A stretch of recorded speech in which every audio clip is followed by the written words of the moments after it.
So, I've been playing Battlefield 2042 now for a very long time right now. You know, I've been playing it over the early access, a couple of weeks after the launch, and the hype for this game was definitely something else, I'll tell you that. A return to what makes Battlefield, Battlefield. 128 players in a near future modern setting, and portal mode, which, well, come on, that mode alone is the best damn thing Battlefield has in this game right now! Ooh, sorry, give me a second. Just think of happy thoughts, think of Halo. Okay, I'm good. My opinion of this game changed the more I played it, and at first the issues that the community has been going through wasn't as bad for me as during the first couple of days going into launch. But as I played more and more, the shit hit the fan real quick, and I started to see more and more of the game's problems, and it wasn't just on the technical side of the things. The community is right to attack the game for what it is right now, especially after playing Halo's multiplayer and recently its single player, which came out in early access for the multiplayer side of things.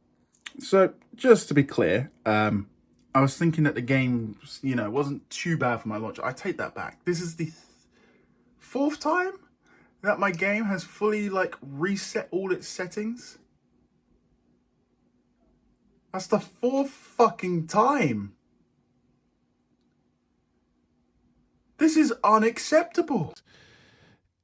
Battlefield's a broken mess. However, I will be honest in saying that I did have a lot of fun in this game, and there's a ton of work, and I do mean a ton of work that needs to be done post-launch to get into the area that I think entices the vision of what Battlefield means to us, the fans, myself included. So, without further ado, this is my fairly late review of Battlefield 2042.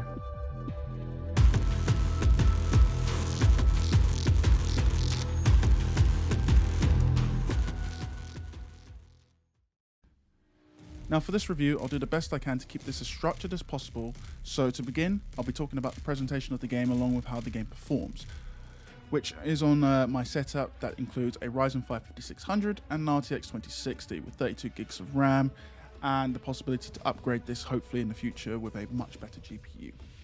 But if you look at other channels' analysis of the performance, such as J2 Sense, Digital Foundry, you'll see that with higher spec PCs, it doesn't really affect the performance that much in a good way. But before I go on to performance, I will say that visually the game does look very good at times. However, there are moments where some of the texture quality up close doesn't really look as good and doesn't come up to the standards that I believe DICE have for games such as Battlefield. You won't notice it in the heat of the moment, but say you stop and actually take some time to look around the environments, you'll notice some things sticking out. But again, the game looks good for the most part, just not as good as prior games, but with the scope of the game with 128 players on huge maps, I can understand from a technical standpoint if the performance is up to snuff, which...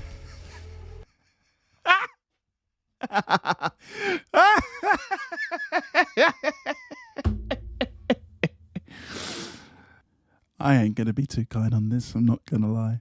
The game's performance both on my system and the server, even after the multitude of updates that the game's gotten. I mean, there's been 3 big updates. Especially if you have a higher end system, it's actually not optimized as well as it should be. Doesn't utilize all the aspects of your PC to its full potential, which is weird for DICE since, PC is their forte and they usually have a better performance on the PC side of things compared to consoles. Different YouTube channels have explained more detail many of the technical issues present, but I want to highlight 2 which segues nicely into the gameplay aspect of this review. And that is hit registration and mouse input bugs. As far as I'm aware, mouse input doesn't always match with your movement, and sometimes aiming can feel a bit weird, which DICE have acknowledged, but again, haven't resolved at this point. Well done.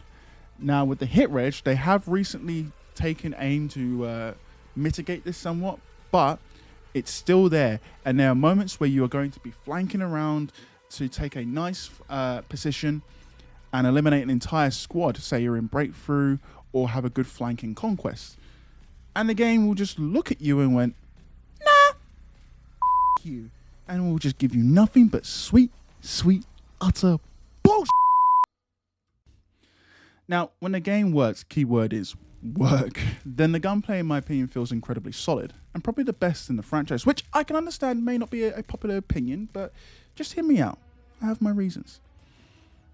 I was thinking of creating this review and posting it on the launch of Battlefield 2042 or just a few days after. However, DICE released an update blog detailing how they were going to address one of the biggest issues gameplay-wise that struck the game from early access, which was weapon bloom.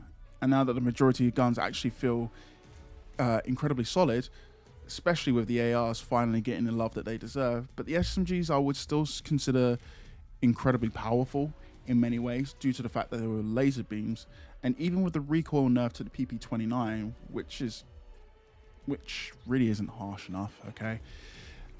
They'll still shred through many enemies, and the SVK, which is funny enough been untouched, still needs to be nerfed as soon as possible, because what I'm showing you now is a clip of me just playing with the SVK, and that with 2 shots can kill anyone.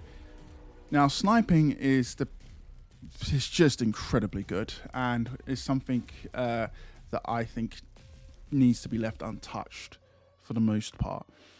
With the removal of suppression from the games, visually and gameplay wise, sniping actually feels more skillful than just being random, because you're not having to worry about your bullets deviating just because someone's shooting a few bullets at you.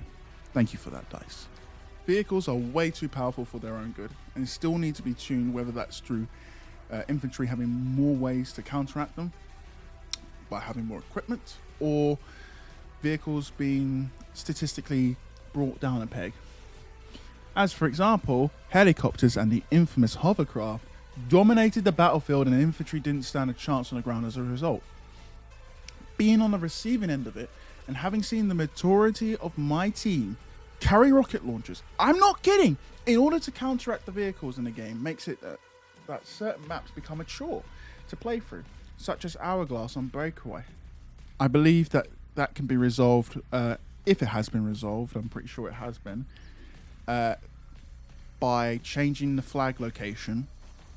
And also Conquest doesn't really suffer too much, but this is still an issue, and I'd much rather prefer having vehicles, as in prior games, spawn at your HQ and then you drive them into the battlefield. It not only feels thematically better, but at the same time, I feel as if that allows for certain situations to not arise and cause problematic gameplay. Now for the main talking point that has been the most controversial aspect since the announcement of this game, and that's of course the specialists, which, let's put it bluntly, replace the class system of prior games and allow you to have a free range of weapons and gadgets, with the one thing that they can't change is the specific gadget for the specialist, as well as their perks. I was willing to give this a chance since I thought it would actually follow a class system. I mean, in the trailers, it actually displays what class they are, but it's a lie. The class system means nothing in this game, hence why I mean that it replaces the class system. This was more designed for Hazard Zone more than the main game. The problem is that it destroys team play element of the game. Many would argue that you could just adjust your squad to pick the gadgets and specialists that fit the role needed, but not everyone can play together all the time, and the real issue is that there isn't a role you can play to support the team as a whole, and also it makes it hard to identify threats quickly on the battlefield.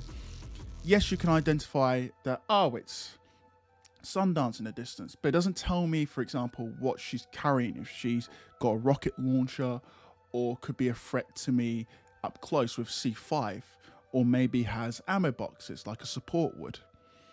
There's no identification of that whatsoever. But also, it becomes a problem when trying to identify friend from foe. Now, the main reason for their inclusion is simple, and everyone isn't stupid enough to not see it. It's so that EA can make money from the cosmetics they will have. I mean, they've already tried to kind of, shoehorn the Santa thing, even though that DICE said, oh, it's only for a specific mode. I wouldn't be surprised if you could just straight up pay for it to be used. And because of that, they won't go anytime soon. They can work the specialists but they need to redo a lot of the current features, restricting both the weapons and the gadgets to the specialist's class, giving people and players, and veterans alike a better way to identify who's priority in a gunfight and what threat they represent, whether you're in a vehicle, infantry, wherever.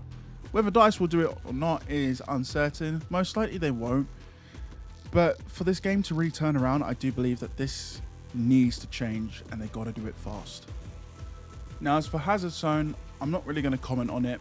I've only played 1 or 2 matches and I never really found it to be exciting or engaging. It's actually been the most disappointing aspect for me since I was actually looking forward to this mode.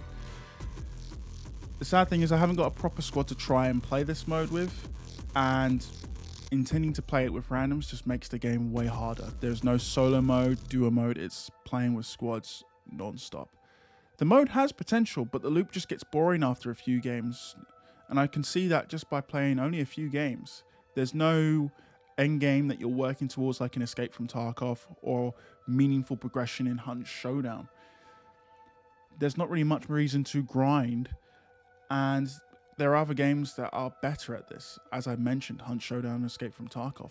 My opinion may change over time with this mode if they put more emphasis in the end game and actually improve the reward aspect of that, as well as giving us more ways to play it through solo or duo. But I'm not really the best to comment on this kind of mode, and therefore we'll just move straight into Portal, which is the best aspect of Battlefield 2042. The one aspect that I think will keep this game alive for years to come. Portal takes 3 different games from the franchise. The one that started it all, the one that shapes the tech of the future of Battlefield games, and the one that remains to this day a classic adored by many fans, and then lets you relive the glory days with improved controls and features found from 2042. But it goes a step further and fully allows you to create the experience that you want to have in the game and share it with your friends in the community. And when I tell you the options are limitless, I'm not kidding. We could go for more refined versions of the game, which I've seen, but we could also go balls to the wall crazy and have played an infection mode, for example, gun game. An example, which you can find on Reddit, was creating a entire wingsuit course in the game so you can practice one of the specialists in the games. This will be what many Battlefield fans will come back to when they play this game, and I can see this mode going from strength to strength with extra fan favorite maps and more guns, classes from the other games in the franchise, such as Battlefield 2, Battlefield 4, and heck, even Battlefield 1. This mode alone truly showcases the best aspects of the game, which is a shame because it's a standout feature of the game since it sticks with what Battlefield does best, and that's just being Battlefield. With a proper class system, great maps from the prior games, with however a low amount of weapons from the likes of Battlefield 3, but it feels as if they will include these as time goes on, and I hope so for the game's health. But in the end, even though I've been honest with how the new style Battlefield just doesn't really work, needs major improvements, I'd be lying if I said I didn't enjoy this game and have a bit of fun. I mean, I've had a lot of fun, but it's not the same kind of fun when I came to Battlefield 4, when I came to Battlefield 1.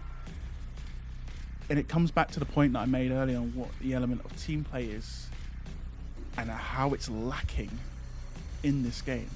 I understand that people will say that this is just casual and that Battlefield still has it in its all-out warfare mode, but playing Portal and comparing it showcases a night and day difference with people. Even though we somehow don't have voice over IP, I just don't understand how that's not even a main feature at launch. We're still able to work together, supplying ammo, reviving people, working to play the fucking objective, which is the main reason that I play Battlefield. That's what Battlefield is all about. The main game lacks that with the features present, and currently the UI additions will not solve this problem. That's why for many Battlefield players, I find this hard to recommend, as we were told that the product would be a return to what makes an only in Battlefield moment and experience. I mean, look at the reveal trailer and look at this. Look at the reveal trailer and look at this.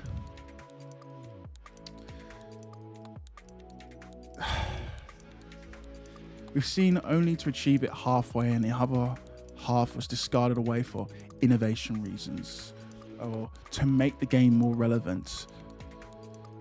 If, however, you can see past the problems, then go for it, but at least lower whatever expectations you've got for the game, because I believe this isn't a final product. The game will be finished after a few years have passed, and maybe then we can say that this was one of the best in the franchise, which is going to be quite a stretch at the moment for, you know, a lot of people to say. This is too far thinking, and I want to end by saying that even if you manage to improve the game in the near future, the product that we were sold on, it doesn't exist. You should have never released this game to the state it is in. It wasn't ready at all. Probably needed at least 6 months to a year to be in a state that I would call standard for a game's launch, which is made more evident with Halo Infinite's multiplayer release during their beta. Shame on you, EA. And shame on you, DICE, because this launch was unacceptable.